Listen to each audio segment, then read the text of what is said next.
The magic day 12. I've had a mini miracle. I've got to tell you this before I start. Um, my daughter texted me. They never text me. She texted me. And it was just after I'd finished doing today's gratitude thing. I wrote my 10 things that I'm grateful for. I'd read this and I wrote down the homework. And actually, I read it afterwards. It pinged before I did this actually. And I thought, shall I read it or shall I just go with the flow with my gratitude? And I chose to go with the flow. So it was about 9 o'clock. Do. Yeah, that's a miracle. Okay. It's a miracle. So today it's all about magical people who've made a difference. So who's been there when you needed it most? You've got to think of three people in three situations where they've helped you, they've guided you. So it could be a teacher, it could be a best friend, it could be somebody who got you into a new hobby, and then that hobby maybe is writing, and now you're a writer. Know what I mean?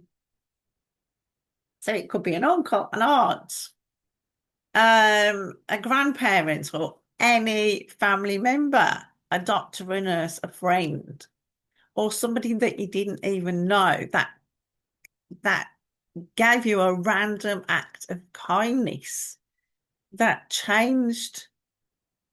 Well, that I've had one of those once. I was in Zobbies selling solar panels once. And I was standing at the door, and this really tall, thin 80-year-old came in, and she got jet black hair, and she was with a brother.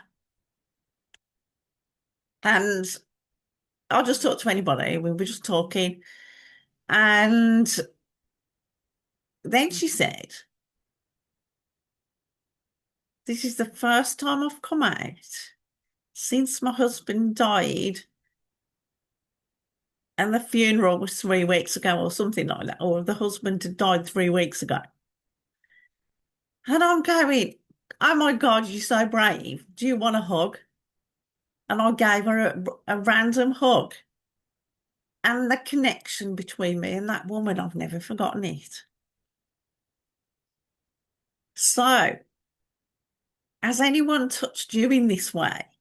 Those are the people we want, the random acts of kindness. So, what you got to do is get your pen and pad or computer if you're young. I like pen and paper. You've got to write down why they're extraordinary and pretend they're present and tell him or her how much you love them and you're grateful to them and how they affected your life. So there's an example. Sarah, I want to thank you for the time that you encouraged me to follow my heart. I was lost and confused that day, and your words touched me and lifted me out of despair. Because of what you said, I found the courage to follow my dream, and I moved to France and as apprentice chef. My favourite country. Food is my favourite. I am living my dream and I couldn't be happier, all because of what you said to me today. Thank you, Sarah. So that's it. You can't say too much. You can waffle on and on and on for 3 pages if you want. If you want to talk out loud, but you will feel a huge, huge difference. And I chose to stack it up and ignore my phone. I could have had a mini miracle in the middle, couldn't I? So Count your blessings. Write 10 things that you're grateful for today. Then you've got to choose three people. You could stack this up, get your photos, and be grateful to the three people in your life that you chose earlier on. You can magic dust people, stack them all up.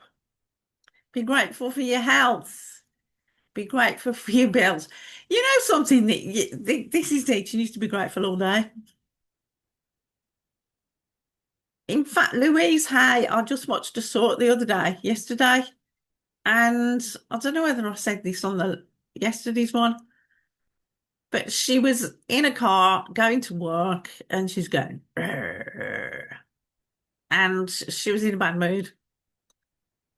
And she sent love and magic dust and whatever it was to all these people, and she had a brilliant day.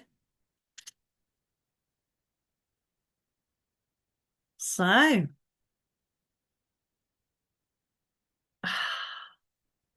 you can see this. I'm getting really happy here. And brilliant. I'm stuck for words, which is unusual for me.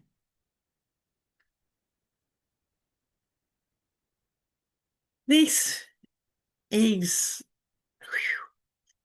it's like, do, do, do, do, do, do, do, do. Join the community below. Give me some comments. Give me some love. Hit the like button. Share with your friends. And I'll see you tomorrow.